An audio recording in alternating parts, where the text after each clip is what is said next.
Hey, I'm Bacon. In the short time I've been making videos, I've been asked multiple times by several people, why does this even matter?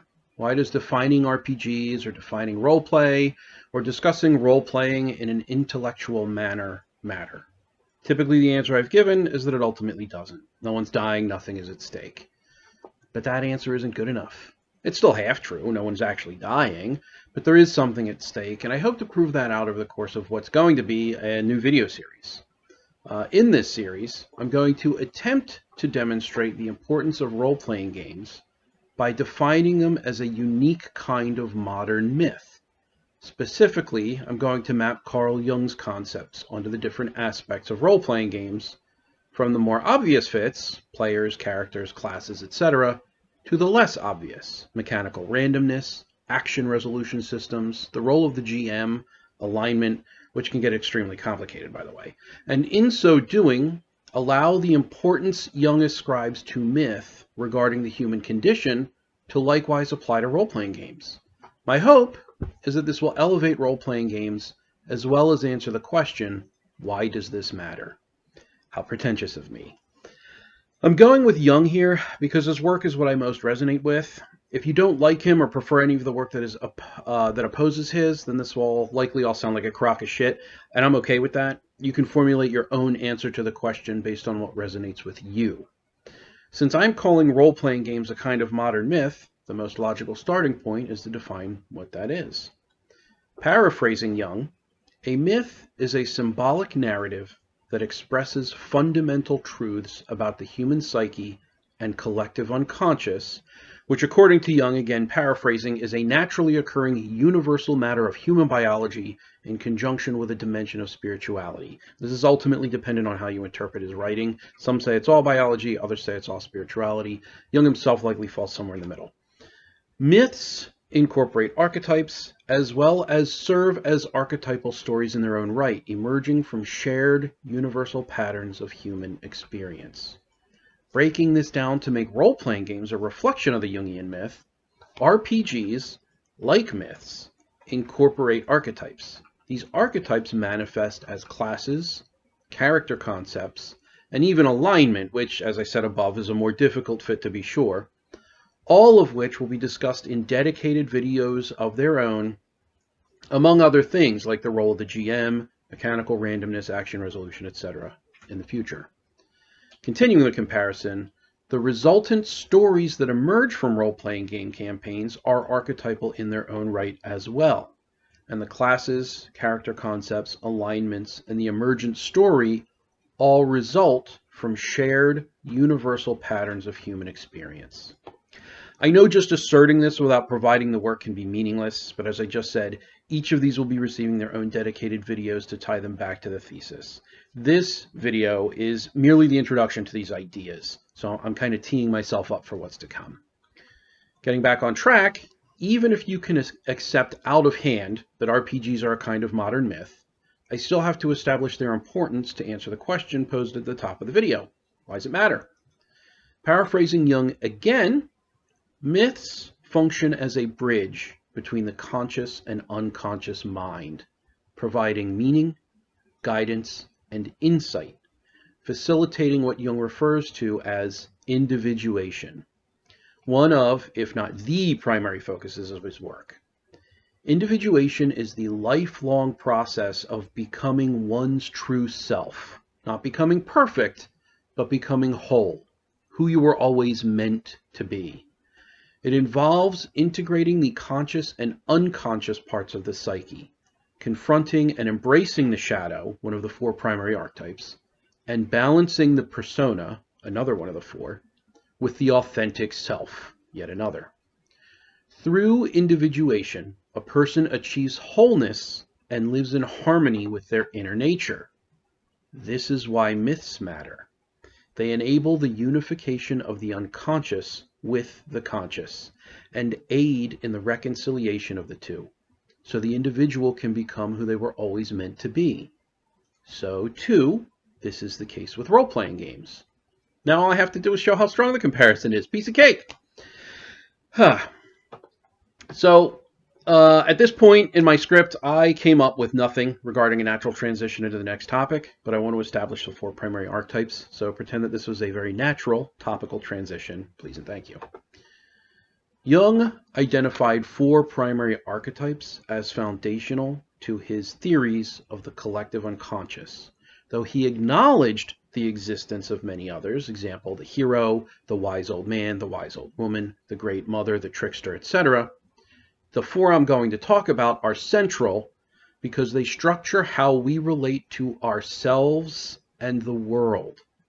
In the setting of a role-playing game, they also structure how we relate to the imagined space through our characters, but some of them apply in new and exciting ways, since we are now dealing not with only one entity, our own selves, but multiple entities, us as the player, as well as our character or characters, depending on the type of game, mechanics, set expectations, and the imaginary world.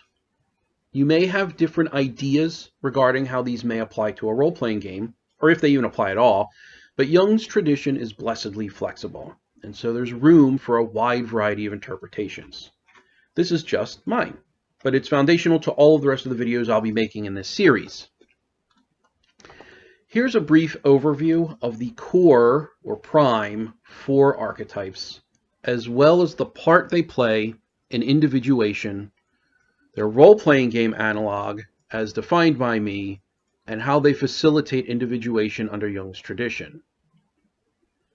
I will be talking more about these in videos to come, but I wanted to lay the groundwork here. Number 1 is the self. This is the player and the character independent from one another. The self represents the unified psyche. It is the archetype of wholeness, symbolizing the process of individuation where a person reconciles and harmonizes the archetypes of their unconscious, the persona, shadow, and anima or animus, to achieve their full potential. This is an ongoing, lifelong journey.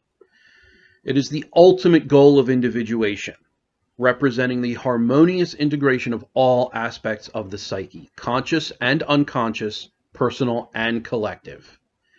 Interestingly, regarding role-playing games, the self can be applied to both the player and the character as independent entities.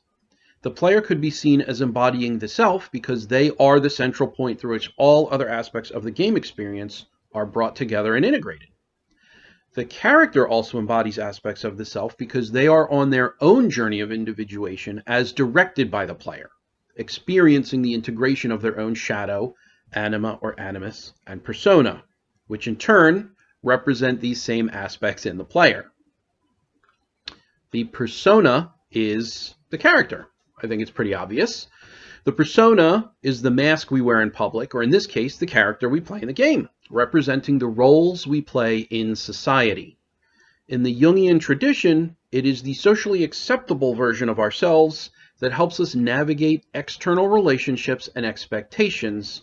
But in the role-playing setting, socially acceptable takes on a new meaning to include the group of players and what kind of experience was agreed upon prior to sitting down at the table. Example, if an evil campaign was decided upon, then evil-aligned characters becomes what is socially acceptable in the group. Individuation begins by recognizing the persona as a social mask rather than the true self. In the case of role-playing, it's recognizing the persona as an aspect of the player's psyche embodied by their character. This involves peeling back the layers of societal expectations and roles to reveal what lies beneath, and role-playing itself is the act of peeling back these layers. The shadow is an aspect of both the player and the character. The shadow embodies the darker, repressed, and unconscious aspects of the psyche, qualities that we deny in ourselves but may project onto others. It is not inherently evil, though it certainly can embody evil traits. It can also include primitive instincts and unrealized potential. Confronting and integrating the shadow is a vital step in individuation. This means acknowledging the darker, hidden aspects of oneself, flaws, fears, or darker desires that have been repressed or denied. By owning these traits, a person becomes more complete.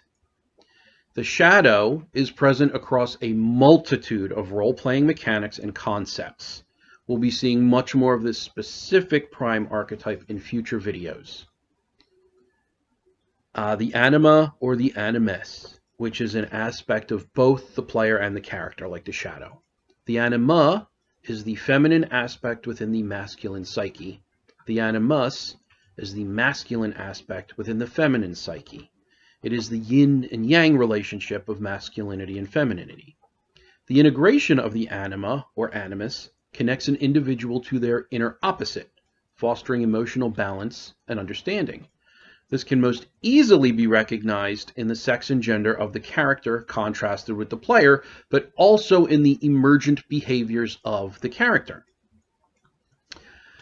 I will get more into these in future videos, but it should be stated in this introductory stage that these archetypes can change depending on the culture and context from which they hail, and so there is no rigid definition with regard to the specific details of their descriptions. They can be applied in a variety of ways and across multiple, more or less intuitive modes.